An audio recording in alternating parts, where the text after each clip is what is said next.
What's up? Travel Chronicles. It's chapter 67. I think so. Well, it's in the title. We'll get it all sorted out. Yeah, I'm back to the Browns hat. Last week they really stunk it up against the Squealers. Almost misspoke there. But this week they beat the Bengals. So they got the season sweep against them. That's good. 5-2. We could lose 3 more games in a row, be 500. And that won't happen for at least a month.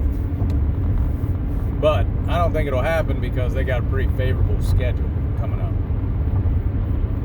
The team could be 11-2 going into like the last 3 weeks of the season. I think that's like Baltimore and Pittsburgh area there. I think we play them 2 out of the last 3 weeks.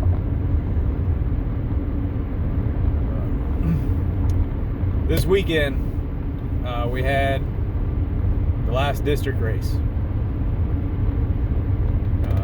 It's kind of sad when you think about it, but like right in the moment, you're into the race, you know, you want to see the kids do well. And coming in, I thought, we're the second best team in this district. Now, West Holmes had beat us. They had beat us. And like pretty badly, actually. But I never once like, oh yeah, West Holmes, they're way better than us. No, I think they're close. But on any given day in cross country, anything can happen. So they beat us. We ended up third. But I think like the first team, Riverview, which they're the best team in the district, no doubt. They don't have as much depth as I thought they had. They got 5 really good guys. Like I think their 5th guy came in at 18th. Right? We had a guy in 14th, 14, 20, and 24 was our top 3. So, you know, we had maybe 2 guys that could run on that team and score, but not at the same time. That's how good their top 4 was. But our 5, 6, and 7, well, let me say this. We had all of our guys in before they had all their guys in. So if they have one guy have a bad race, they're a little susceptible, but I think they have enough. I think they have enough good with their top 4. They'll be all right. But then it comes down to West Holmes. Well, West Holmes had a guy in the top 3 or 4, and then Elijah came in, and then 2 more West Holmes guys. Then I think we may have our 3 guys. 3 more guys coming in. Maybe 4. Maybe all 4 before they got their 4th and 5th in. It was close because the score ended up 99-100. We lost by 1 point. 1 point in cross country. That's brutal. And in every other, like we would have won the tiebreaker, no doubt. And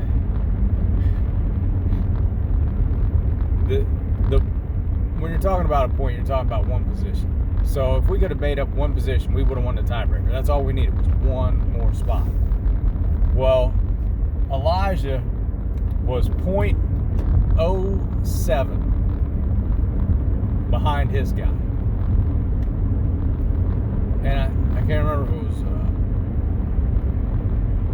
Wyatt or Francis. I think it might have been Wyatt. He was like an 0.4 or .4 behind his guy.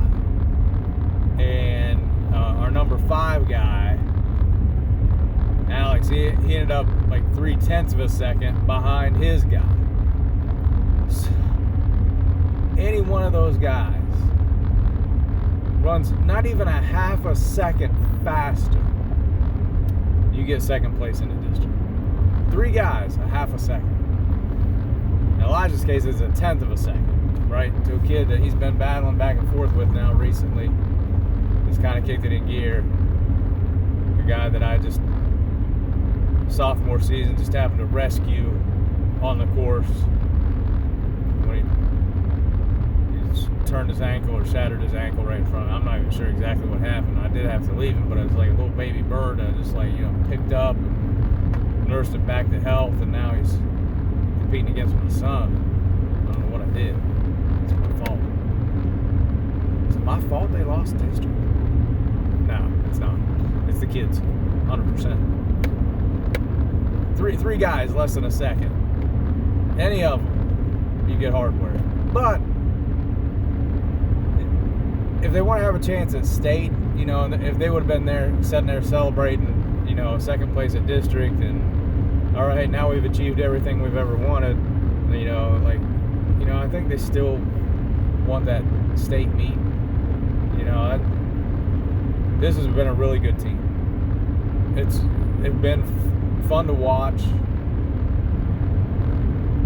And, sometimes that's hard to say across country, but like watching them go out there and just, kind of dominate the competition around here. 3 straight OVACs. They've actually won a Buckeye 8, I think, 4 straight times.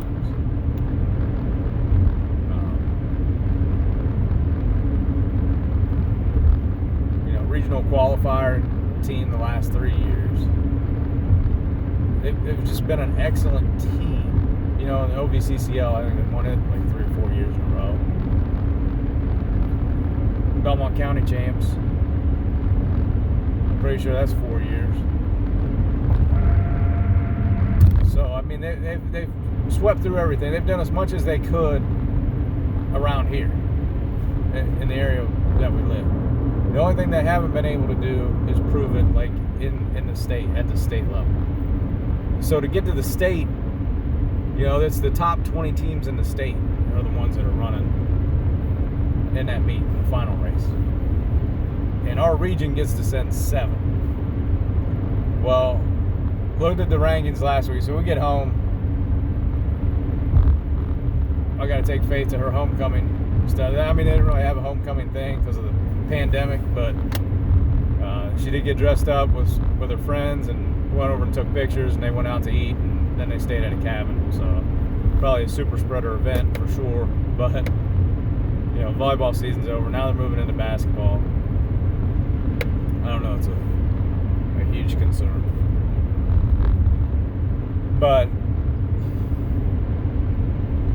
we come back after all that, get back home, we start looking at who else made it, who didn't make it, across the teams off. There's a couple teams that were ranked, like at least had a ranking in the top 33 or got some votes. And Jonathan Alder and Columbus Academy. And Jonathan Alder was a team I thought they'd have to compete against. But here's the bad news. Warren is now in our region, right? Warren was a Division I school. They've dropped down to Division II, and now they're in our region. And that's not good. Because Warren just flat out smoked us at OVACs in the 5A. As a 5A school, we're 3A. How come OVAC has 5 divisions and the state of Ohio only has 3 for cross country? You answer me that. A league with 50 teams is willing to split up into 5 divisions. A state with 900 schools can't split into 4? Come on.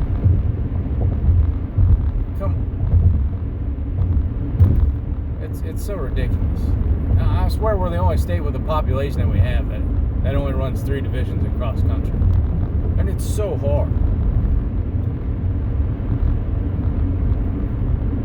And if you're not in that lower division, it's almost damn near impossible to even compete around here to get somebody into the state. Martinsville had a couple kids a couple years ago. The last team I think to make it was probably 8 years ago.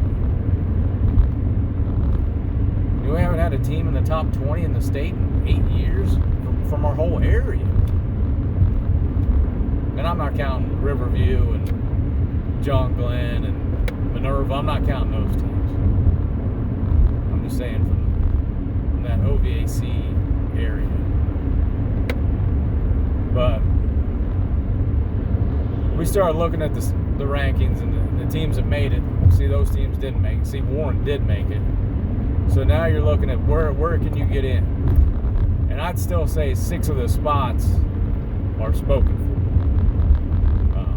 Riverview, there's no way that we would beat them.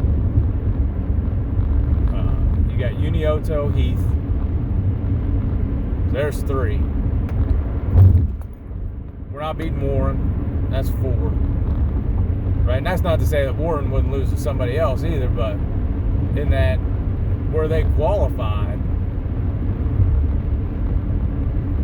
was Unioto, Sheridan, McDermott Northwest, which we're not beating McDermott Northwest either. So that's 5.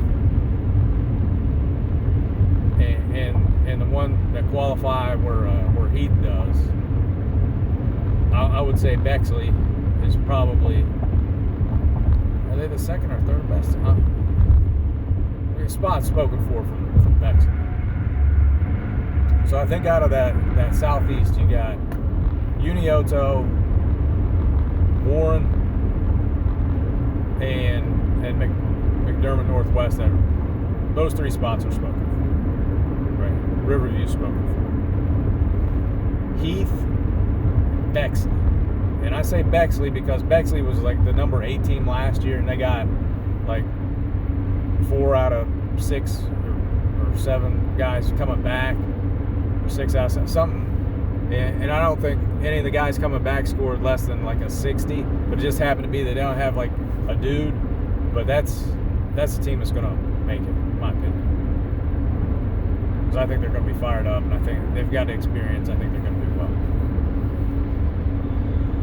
So that leaves, and I say we're probably 10 or 11. So that leaves 5 other teams that we got to beat. Now Columbus DeSales came out in that region where Heath and Jonathan Alder are, and they actually bumped, I think, Jonathan Alder or Columbus Academy out. So DeSales is going to be a team to watch, but their scorers are all sophomores and freshmen. So they could get caught up in it a little bit at Pickerington, at the region. But that's the team that we're competing against. Hebron Lakewood, they got 2 of their top 5 back, 4 of their top 7 back. And they scored good. And I didn't think that was a team that we could beat early on, but I think they finished 3rd. They may have finished behind DeSales or something. They finished 3rd or 4th in that area. So they may be, like, we're going to have to beat that team. Like, that's one of the teams that we're going to have to beat. They're going to be battling for that 7th spot. Another team is Sheridan, right? And West Holmes, because they still did beat us. But I still think we're better than them. Especially the more kids are in a meet, I think we'll do better. Because I think we'll get more guys in before they're 4 and 5. So that's the only reason I'm saying. But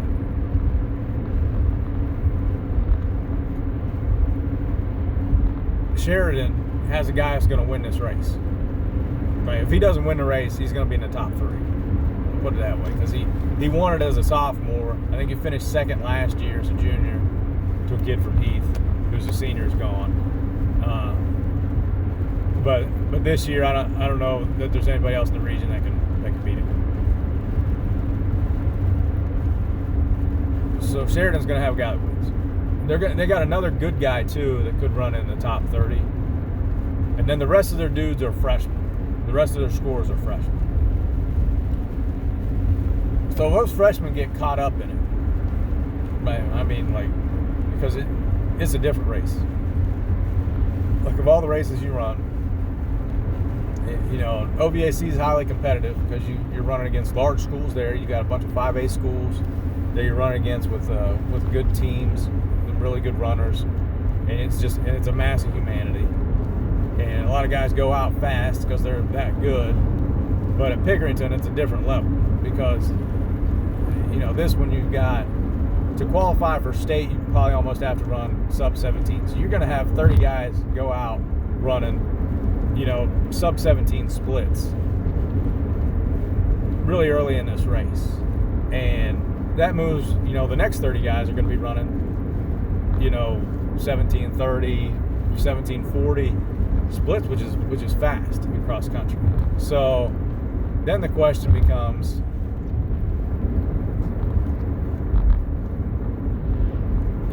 how well do they adjust? How many big meets have they been in where they can still pace themselves and do those types of things, and that's your only, hope, is that they kind of get caught up.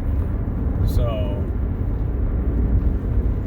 do they have a chance to go to state? Yeah, they got a chance. Is it a good chance? No, it's not. It's low percentage, and things have to break the right way for them. And all 7 guys have to run their best race that they've run, and really beat the 5th guy from all those other teams. All 7 of our guys have to, just to push the other guys back. I'll look at some numbers just to see what kind of times people have to run and to get certain places, because the score for the 7 team usually is around 220. So you got to get less than 220, and it's a stretch to be able to do that if you don't have somebody in the top 20. It's hard. So I'll take a look, and hopefully they can do it. I mean, we'll find out. It's going to be a big week. All right. Be careful. Stay COVID free. Later.